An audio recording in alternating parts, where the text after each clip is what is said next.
বেরিয়েছে। এই যে ন্যাশনাল সার্ভিস পোর্টাল আছে, সেখানে বেরিয়েছে 3,15,000 বেকার এখন ত্রিপুরা রাজ্যে নাম লিখিয়ে বসে আছে। তাদের মধ্যে মাধ্যমিক পাস, উচ্চ মাধ্যমিক পাস, স্নাতক, স্নাতকোত্তর, ডাক্তার, ইঞ্জিনিয়ার, বিটেক, এমটেক সব আছে। কোথায় চাকরি? চাকরি হচ্ছে না কেন? ঠিক আছে, আমরা এখানেই থাকবো, রাস্তায় থাকবো, আমরা রাস্তায় দাঁড়ায় প্রোগ্রাম শেষ করে আমরা একটাই যাবো।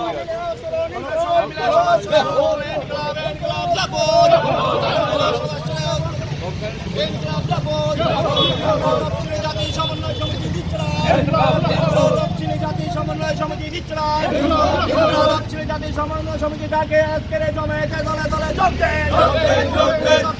সমন্বয় সমিতি ডাকে আজকের জমায়েতে দলে দলে যোগদেন। স্বার্থে আমাদের সংগ্রাম, স্বার্থে আমাদের লড়াই, স্বার্থে আমাদের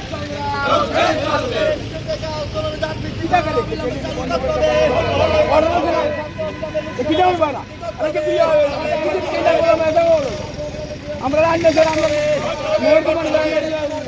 অধিকারী করতাম না।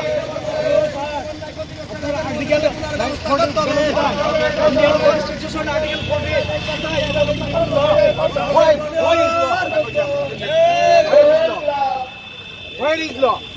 Article 14. আমরা তফসিলি জাতি সমন্বয় সমিতি এবং মৎস্যজীবী এই দুইটা সংগঠনের যৌথ উদ্যোগে আমরা 13 দফা দাবি এবং 11 দফা দাবি দুইটা সংগঠনের পক্ষ থেকে আমরা পদযাত্রা সংগঠিত করতে। এই পরিপ্রেক্ষিত আমরা প্রশাসনকে জানাইতেছি।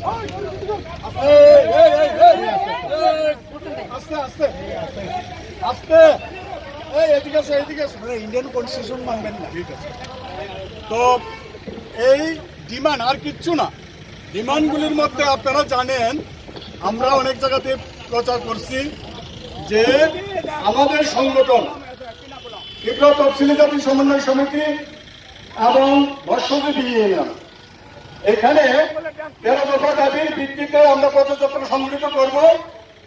এই পদযাত্রার মধ্যে এই দাবি সনদের মধ্যে আছে, আমাদের দাবি সনদের মধ্যে আছে রেগাই 200 দিনের কাজে তোমরা যেহেতু প্রতিশ্রুতি দিয়েছো তোমাদের গভর্নমেন্ট এটা চালু করো। 325 টাকা 350 টাকা বলেছিলে নির্বাচনের আগে, রেগার মজুরি দেবে, এটার জন্য তোমরা কার্যকরী পদক্ষেপ গ্রহণ করো।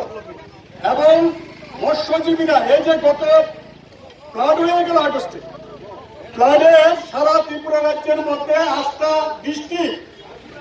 ডিস্ট্রিক্টে এফেক্ট, এর মধ্যে প্রায় 17 লক্ষ মানুষ এফেক্টেড।